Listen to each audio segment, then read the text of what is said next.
G'day everyone and welcome to the NTFA Footy Show with thanks to DLM Machinery. Great to have your company once again on this Thursday night. We're set for a big weekend of football coming up. Big show tonight as well, our club in focus. We're going to be celebrating the Perth Football Club this week. They've got a big celebration coming up. We'll hear a bit more about that and their big improvement on the ladder at the moment as well, sitting in the top 4 in NTFA.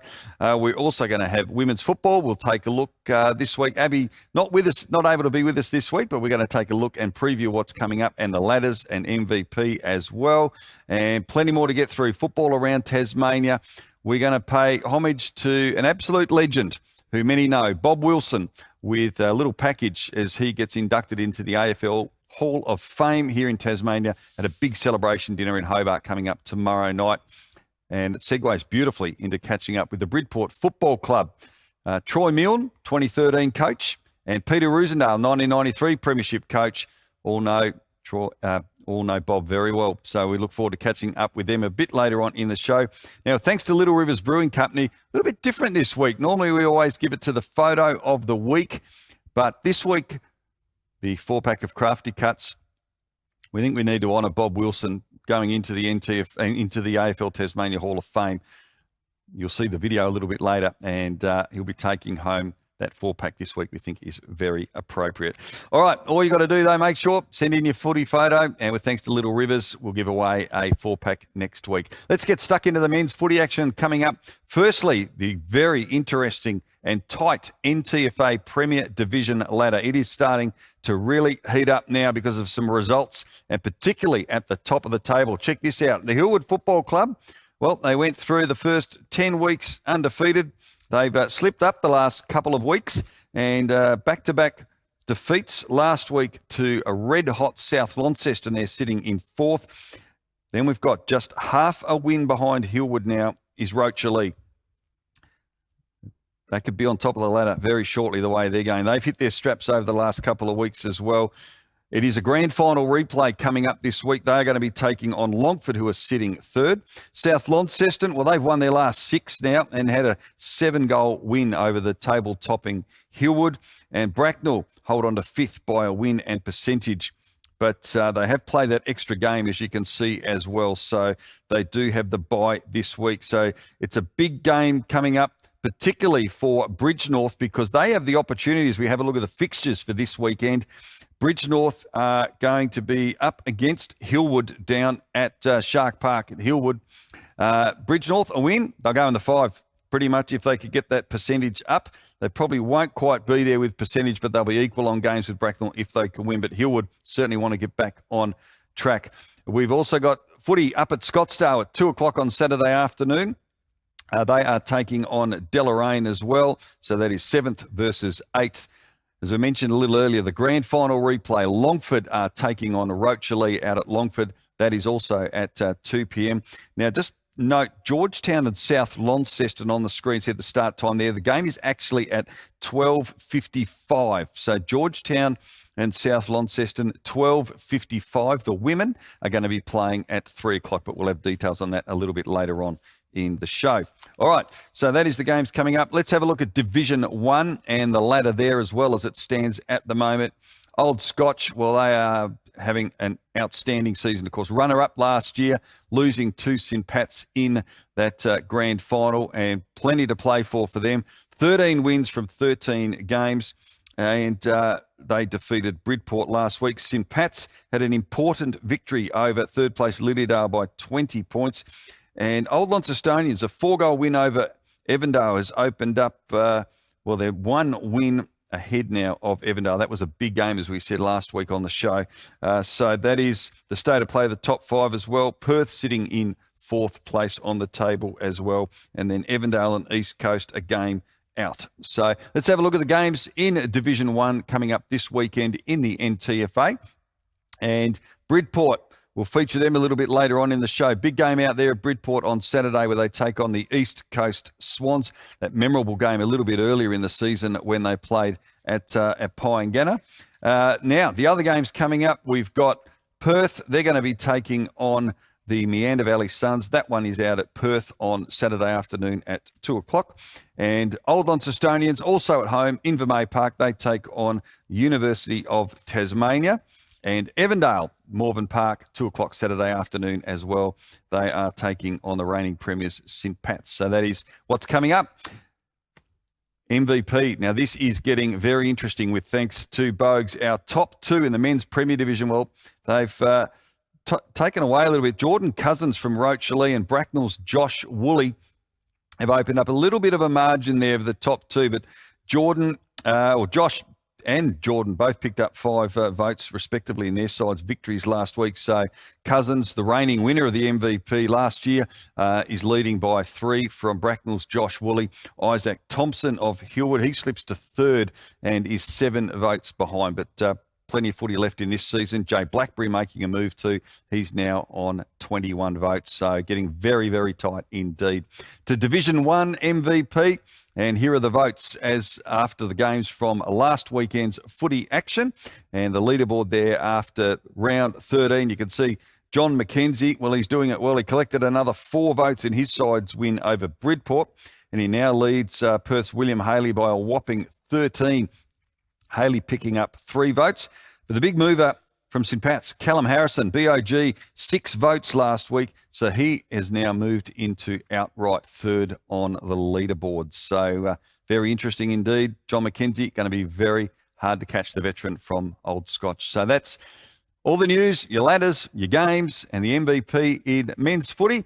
Club in Focus with thanks to Harrison Agents. That's coming up after the break. Stay with us.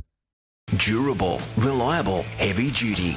Get the power you need from the people who know machinery. For sales, parts, servicing and expert advice, call DLM Machinery today or visit dlmmachinery.com.au.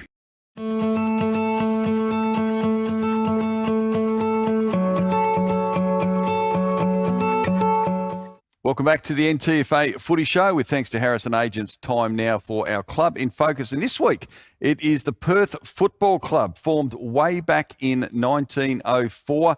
They've got a big celebration coming up. The 1983 Premiership reunion, of course, that was back in the Esk de Lorraine Association before joining the NTFA in 1998. And someone who didn't play in that 1983 Premiership was Ryan Smith, because he wasn't born there. But Ryan, welcome to you. Thank you. And Timmy Chugwell, you were born then, but yes, certainly. Your career started a little bit later, but good to have you with us. How special do you think this will be for the club? 1983, Tim, I guess with your involvement in the club a long time, no doubt a day that many are going to be looking forward to. Oh, well, it is, Rick. It starts off the celebrations and the remembrance, I suppose, for a massive era in the club's history, back through the 80s right through to 1990. So, although we won't get everyone from the team there, unfortunately, we still haven't got everyone, and some far and wide. What we are anticipating is that the players that we get there, the old players there, and there'll be a lot of the old support staff and maybe some supporters that were around then that aren't around now that will come back to the club and have a look and hopefully be fairly impressed with what we've done with the club over the last 30-odd years. And a lot has happened on and off the field, particularly over the last 12, 24 months as well. With and that'll be a great opportunity. But I guess for the club, you've been through obviously the Esk Association, then Esk de Lorraine, and NTFA now part of that for 25 years. 1998 was when that began. What has helped the club survive? Because we know that so many clubs, we've seen obviously the Esk Association go. What's kept the club going, in your opinion? Probably a couple of things. One, our proximity to Launceston has really helped us. We're just not too far away from Launceston. But two, the fact that disregarding that, we've maintained that country club feel. And a lot of the people that were involved in the 80s and way before that have maintained a presence at the club and kept that feel and the heritage, and we've been very careful to protect the heritage of the club as well, which a lot of people still fortunately value, in creating a good club culture. Yeah, terrific. And Ryan, for you, bringing you in here, obviously playing currently with the team, absolutely flew out of the blocks. I think you might have won about the first 7, maybe. First 6, yeah. First 6. Sitting in 4th at the moment, but there's no doubt there's been such a big improvement at the club. It must be exciting knowing that you're just about assured of a final spot now, which you haven't since 2018. So what have you seen and yourself over the last couple of years that's seen this big improvement on the field in 2023? Yeah, I think at the club it's really exciting at the moment. We've got a really good young group. I'm one of the older boys, so towards the back end of last year I was getting really impressed with what I was seeing from the younger guys and the way that they were driving, and we started to hit some really good form towards the back end of last year. And then with Jade Selby coming on as head coach this year, he was with us last year, but Matty Eisel and Danny Bennett still there, and a really good core group of young players. Still a bit immature as a playing group, and we're not quite able to sustain 4 quarters of footy yet, but definitely there's some really exciting times to come with the group that we've got. Close-knit township, and generally what you find, one club towns, the club is very important to a town. Have you found that as well? Have you seen, I guess, the crowds building now with I guess, a big change that's happened at the club? Yeah, absolutely. Look, I think we've really tried to engage with the community this year, and there's been a real effort to try and get some kids to training beforehand, and the senior boys being able to take some little sessions with younger kids around the community. And yet home games now is we've got quite a few people in the club rooms, and even on a Thursday night for meals after training, is that there's a substantial amount of people there in the rooms, not just players and support staff, but there's members of the community coming in as well to support us, which is really good. So Tim, no doubt we want to see plenty of people out there on Saturday. Obviously a lot are coming for the function, but it's a big game, and there is a reminder, we've got the Premiership reunion from 1983 happening this Saturday out at the Perth Footy Ground. So should be a great day. We've got seniors and reserves, of course, taking on Meander Valley, a game that you'd be expected to win, but you want to ensure that you're not the first team to lose to them this year, I guess, as well. No. But it is still important to win all these games. A few weeks to go, but no doubt encouraging people to come out on Saturday to watch the game and join in the celebrations. Yeah, oh, fantastic. The more people we can get there, Rick, the better, of course. We encourage the community as a whole to come down and have a look at their local footy club. If they haven't been to a game of footy for a while, they may be pleasantly surprised at the level of the quality of the game now. And we most definitely won't be taking Meander Valley lightly, because they'll be coming to play footy. Don't worry about that. They certainly want to win the game before the end of the season. So Ryan Smith, Tim Chugg, thanks for coming in, gents. Really appreciate it. Hope the day goes well. And you're right, I think it's a good note to finish on. The quality of football in the NTFA just seems to be going up in both divisions every year. And of course, the NTFA, another 18 months, is really going to become the premier and biggest competition in the state as well. So there's a lot that's still got to happen. But we hope it goes well Saturday. Good luck, and hopefully you play finals. Great. Thanks Rick. Good on you. That is our Club in Focus with the Perth Footy Club for this week, with thanks to Harrison Agents. Back in a minute with Women in Football. Durable, reliable, heavy duty. Get the power you need from the people who know machinery. For sales, parts, servicing and expert advice, call DLM Machinery today or visit dlmmachinery.com.au.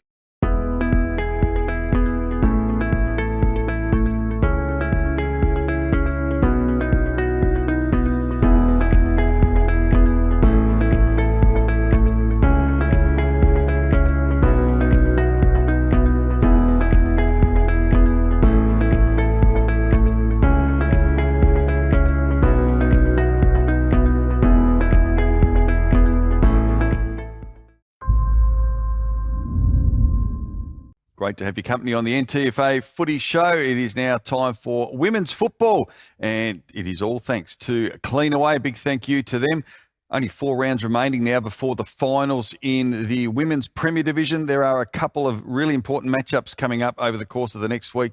No matches last week in the Premier Division for women, but let's just reflect on the ladder and see where the table is at the moment. As you can see, of course, the Bridgenorth Footy Club, they are on top of the ladder at the moment. You can see there they are well and truly on top. Pretty much got that sewn up on 44 points. They are undefeated. Old Launcestonians currently second, just half a win in front of Old Scotch South Launceston, making up the 4, but hot on their heels Scottsdale. As I said, no matches last weekend. So let's have a look at what's coming up in the action this weekend in the NTFA Women's Premier Division, first of all. And it all kicks off tomorrow night down at the NTCA ground, 7 o'clock. It is Old Scotch taking on South Launceston. Really important game. Both these games really important because South looking for the win to keep themselves in 4th spot. And Scottsdale, really important game for them. They're out of the top 4 at the moment on percentage. If South slip up against Scotch and Scottsdale can get the win over Old Launcestonians, then Scottsdale will replace them in the top 4. So that game between Scottsdale and OL's 10:25. That is at Scottsdale on Saturday morning. All right, let's have a look at the Division 1 women and the state of play at the moment in the competition. We'll have the ladder for you up there on the screen now. As you can see, the Meander Valley Suns currently on top of the table and doing it well, but I've got to say, hot on their heels at the moment, Deloraine. I really do think they are the biggest improver in women's football across the 2 divisions. They have opened up a 6-point margin over Hillwood as well, as you can see, a win and a half there. Hillwood, 3rd. Georgetown currently sitting in 4th spot on the ladder with 4 wins. And then we have Evandale as well. So the matches coming up, Longford have got the bye, but Hillwood are at home to Deloraine. That's at 10:25 on Saturday morning. Also at 10:25 Saturday out at Morven Park, Evandale are taking on the Meander Valley Suns. And just make a note of the time as well for the women's game at Georgetown at Blue Gum Park on Saturday. That game will actually get underway at 3 p.m. That is Georgetown taking on the East Coast Swans. So that's what we've got coming up in Women's Division 1 action. Let's have a look at the MVP as it stands at the moment as well. As we mentioned, there were no games last week in the Premier Division, but there is the leaderboard, as you can see at the moment. Emily McKinnell doing it well out in front from Bridgenorth, the star there. She's on 36 votes from Sophie Farrow of Old Launcestonians. And Deanne Taylor, of course, Tasmania's best player in the recent state game against Queensland. She is 3rd on 21. Turning our attention to the Bogues MVP Division 1 for women, and no change to our top 2. Jodie Clifford from Georgetown is still leading the way by 3 votes from Jade Nichols, but we do now have Meander Valley's Charlotte Howe. She's actually joined Deloraine's Hannah Mitchell-Grimer in 3rd. They're on 14 votes. And then we've got Georgia Rowley from Evandale, 1 vote further back. Kia Rogers from Meander on 11. Charlotte Howe picking up 3 votes in the game last week. So very, very tight there with the MVP. We're going to make it, we're going to put a little bit of suspense in over the next few weeks because we are not going to show you the leaderboards. We'll show you the votes every week, but we won't have a leaderboard for the next few weeks, and then we'll announce the winner here on the show a little bit later on next month. So we'll keep you in suspense. So that's a look at what's coming up in women's footy this weekend. We hope you enjoy the action. Thank you to Cleanaway. When we come back, it's football around Tasmania. Durable, reliable, heavy duty. Get the power you need from the people who know machinery. For sales, parts, servicing and expert advice, call DLM Machinery today or visit dlmmachinery.com.au. Welcome back to the NTFA Footy Show. It is football around Tasmania time with thanks to Crafty Cuts, of course, part of Little Rivers up there in Scottsdale and appropriately in Bridport as well. They got a big celebration happening this Saturday. They light their threes, the 1973, 1993 and 2013 premierships, and a couple of those champions also from Scottsdale. Now, the Bridport Football Club, they're tied up there. Peter Roosendale, who was the 1993 captain coach, and Troy Milne, playing coach for 2013. Good to see you, gents. Welcome back. How are you? Good to be here. Good to have you. It's going to be a very big weekend. It's been a big year, and we might talk about that shortly. But, Rooser, I might start with you. Obviously, 1993, 30 years ago, you were captain coach of Bridport. Yep. Of course, your decorated career, AFL Tas Hall of Fame, and talk to us about that 1993 premiership and your involvement with that. Look, it was, I had the opportunity, I was approached, I've been a Scottsdale player all my life, Yep. Bridport resident, Troy the same, like we're all local Bridport residents. Been playing all their footy at Scottsdale, approached to come and do to whether I wanted to do the job at Bridport. Obviously didn't take much consideration, thought, yes, would love to go down and play football for a home team, really. Like I hadn't really played Yes. football for Bridport. So opportunity came around, said yes. We had a fantastic group of guys, all local guys. I think I was looking through there again the other day, and I think there was 3 guys that were in that '93 premiership side that were not Bridport residents. Amazing, isn't it? Yeah, and some quality players too. Yeah. So it was. I was probably fortunate with the group that I had. So no, it was fantastic. Troy, for you, bit of a similar path. Really, obviously a decorated career up at Scottsdale for many, many years, and down the road you go down to Bridport as a playing coach in 2013. What are your memories like of that day? I mean, it's 10 years ago. I mean, I guess it's all fresh. Yeah, it was, by the end of the game, it was more relief, I suppose. Yeah. We finished on top. I personally thought we were probably the best team in the comp. We beat Winderley in the second semi. Tight game again. I think there was 7 points. So yeah, at the end of the game was more relief. But then when we got in the change rooms, started celebrating pretty hard. So You went for a while. yeah, no, it's good. All the committee there, all the fans. Good. Fabulous. And for our viewers who are not familiar, obviously back then it was still NEFU that you guys were playing in, not the NTFA as of today. But 1973, I know we showed a photo a little earlier there, but Roosa, there's quite a nice little synergy here with some of the players that were playing, and there is a picture there of those from that team as well. Some very famous footballers part of that Bridport team back then, 50 years ago. There is you look through there, and some of the kids and the mascots are obviously went on to be players.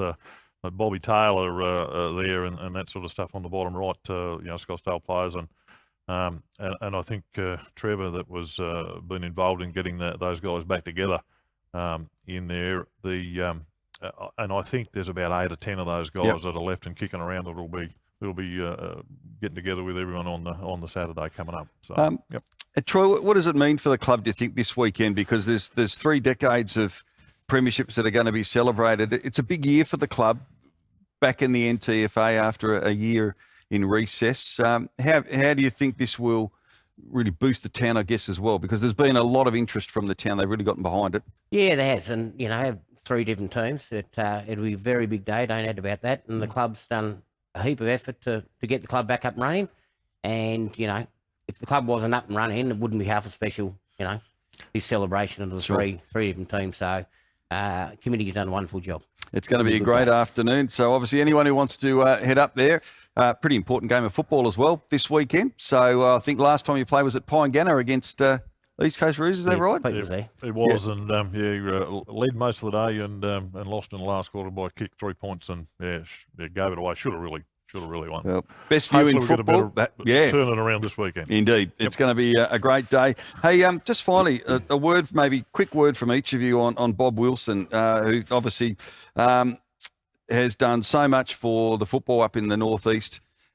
Being inducted into the AFL Tasmania Hall of Fame, I think well overdue, but Roosa, a little bit on Bob. And here's a great photo of 3 of the absolute greats, Stephen Nichols, Bob Wilson and Danny Hall that we took a little earlier this year. But just a quick snippet on Bob. Yeah, first up, Steve Nichols played in that 93 side with us. Yes. Bob, obviously legendary coach at Scottsdale. I think Bob was credited, with introducing that really play on football into the Scottsdale Football Club, the handball play on at all cost type of stuff. Absolutely. One thing that I do remember about Bob, he was always into me because I was a terrible kick. Hopeless kick. I could handball a bit, but I was a left foot kick, right hand handball, and he just used to shake his head. He said, "You lost cause." So, But you ended up okay. Troy, you obviously family as well. Your uncle. Yeah, so, Bob's my uncle, and obviously I never saw him play football, but I heard a lot about him, and even when I was young, he was there. He was a huge influence on me. We were playing in the backyard when I was 6, 7. He'd always say left, right hand, left hook, kick, right kick. So, and in the end, I turned out reasonable both sides of my body, only basically because of Bob. So. Fantastic. Well, look, it is. There is a photo, a very famous photo, of course, from that incredible premiership era 50 years ago as well. But we thought it appropriate. Last year I had the opportunity to catch up with Bob Wilson as part of a documentary we did on the Scottsdale Football Club. We're going to play a couple of minutes now. It's classic Bob, and it's a great story about how they actually got to Cooey for this game. Take a look. And I said to Gordon, "What about flying to Cooey?" "Oh, it's a bit expensive. He was a bit tight, but good. And so we flew to Cooey, to Fernie, and we got a call from the pilot to say could the president and the coach come up, and the pilot said, "Listen, we might have to fly to Smithton." And Gordon says, "No way, we got a footy match. Don't you know what we're doing here? This is an important match." And Gordon said, "Now what do we have to do if you want to descend?" He said, "If I see a bit of blue sky, I'll probably do." Good, there's a bit. So down we went, bang, bang, bang, rough ride, and we got there in the end. And then we played the game, and 6 goals behind at 3/4 time. Well, the ground announcer had pretty well told the fans to book their flights. Exactly, yeah. That's the other thing I meant to mention. Yeah, sorry. Yeah, because Max Davison came to me, who's their chairman selector. He said, "Listen, did you hear that on the PA? That the secretary wants to know who goes to Adelaide to book." And because we told the players, and also one other little incident, Rex Lethborg, who was a legend up at Scottsdale, he came up to Ronnie Hall. He said, "You blokes got no guts." Straight to Ronnie Hall, and Ronnie Hall was our champion centre forward, and he said, "No one calls me gutless." And of course he lifted, and the rest was history. And we were not going to be beaten. And if it had gone another 10 minutes, we would have won by another 10 goals. How good's that? Bob Wilson. He's a great wordsmith, isn't he? But magnificent memories of a very famous day. Who would have thought 50 years ago coming up with the idea to fly to the grand final down the northwest coast? Well done to Bob. Gents, thanks for coming in today. Really appreciate it. We hope the weekend goes well. Thank you for your company as well on the NTFA Footy Show, and we look forward to doing it all again next Thursday night. See you then.